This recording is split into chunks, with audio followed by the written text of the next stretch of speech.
चलो एक क्वेश्चन करके दिखाता हूं कंपैरेटिव बैलेंस शीट पे। Following is the balance sheet of JR limited, current year 31 March 2021, previous year 31 March 2020। Balance sheet दे रखी है, क्या चाहते हैं? You are required to prepare comparative balance sheet on the basis of following information, on the above information. Okay, 6 columns होते हैं। Column 1 particulars, column 2 note number, column 3 previous year value. तो previous year नहीं लिखेंगे, previous year क्या है? 31 March 2020, तो 31 March 2020। फिर current year, फिर एब्सोल्यूट चेंज, फिर परसेंटेज चेंज। इसके नीचे एबीसीडी लिखना होगा। कह रहे इतनी तो हम आपसे एक्सपेक्टेशन रख रहे हैं, फॉर्मेट अच्छे से बना देना, बाकी तो जो होने वाला है वो बहुत ही ज्यादा सिंपल चीज है। फॉर्मेट परफेक्ट होना चाहिए, उनको रीजन नहीं देना एक भी नंबर काटने का। ओके, कॉलम 1 पर्टिकुलर्स, जो आपके सामने बैलेंस शीट दे रखी है उसको as it is copy paste. Equity and liability, share holders funds, reserves, share capital, reserves, reserves and surplus, non current as it is, बस कॉपी पेस्ट कर लिया। इसमें कुछ समझाने की जरूरत तो नहीं है मुझे कि मैंने कैसे करा। ये पार्ट क्लियर है? First column yes sir. As it is question में जैसे ऑर्डर में उन्होंने दे रखे थे उस ऑर्डर में हमने दे दिए। अगर उन्होंने ऑर्डर में नहीं दिए होते, अगर उन्होंने आइटम्स दिए होते, तो आपको फिर ऑर्डर वहां काम आता है। आपके पास प्रॉपर फॉर्मेट छपा होना चाहिए, आप उस ऑर्डर में ही देंगे as per schedule 3 of companies act, part 1 balance sheet, part 2 statement of profit and loss. Column number 2 note number, कोई नोट नंबर असाइन नहीं है, खाली खाली रहेगा, फॉर्मेट में जरूर आएगा। अब दिमाग लगाने वाला पार्ट शुरू होगा। प्रीवियस ईयर में आप प्रीवियस ईयर की वैल्यू दे देंगे। Share capital previous year 10 lakh, current year 15 lakh, 10 lakh 15 lakh. Reserves and surplus 10 10। ये ध्यान देना कॉपी करने में ना गलती हो जाए। उन्होंने सर पहले करंट ईयर दे रखा है, हम भी पहले करंट ईयर कर लें क्या? नो, फॉर्मेट पहले प्रीवियस ईयर वैल्यू फिर करंट ईयर वैल्यू। तो प्लीज पहले प्रीवियस ईयर फिर current year. 2/8 long term borrowings, 2/8 trade payables कितने हैं? 3 and 5, 3 and 5। assets 15 25 55, 15 25 5 5, 15 25 55, 356 356, cash and cash equivalent 152। कोई भी डाउट क्या हुआ? No sir.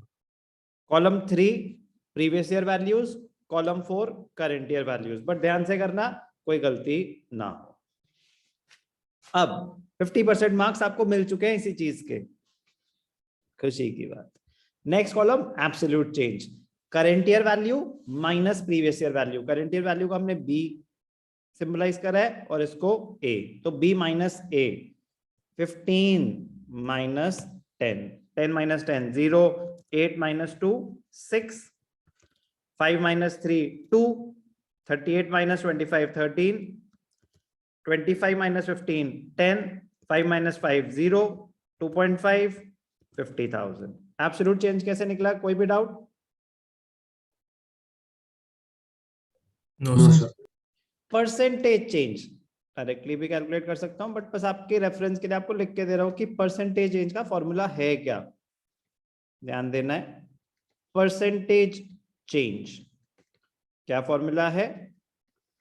एब्सोल्यूट चेंज जो हमने कॉलम 5 में निकाला, कहां गिवन होगा? Column 5, divided by previous year value. Previous year value, previous year value कहां पे गिवन है? Column number 3 into 100। Absolute change divided by previous year value into 100। Absolute change 5 lakh divided by 10 lakh into 100, 50%।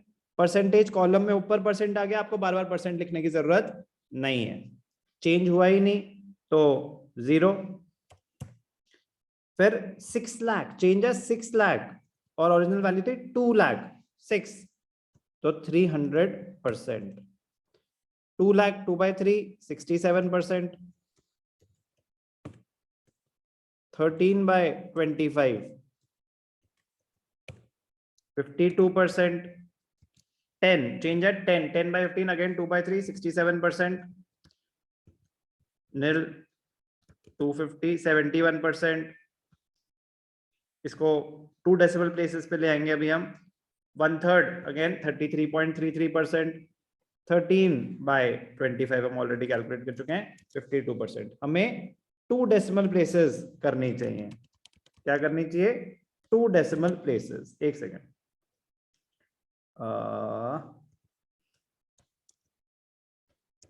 2 decimal places calculation मैंने आपको बताई दी है। 2 decimal places कर देते हैं।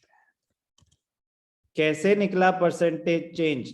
किसी को कोई भी डाउट? No sir. कैसे निकला एब्सोल्यूट चेंज? किसी को कोई भी डाउट?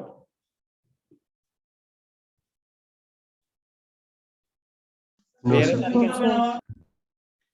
आपको एक एक आइटम का तो कंपैरिजन करना ही करना है, टोटल का भी कंपैरिजन करना है कि total liabilities as compare to previous year क्या चेंज रहा, total assets as compare to previous year क्या चेंज रहा।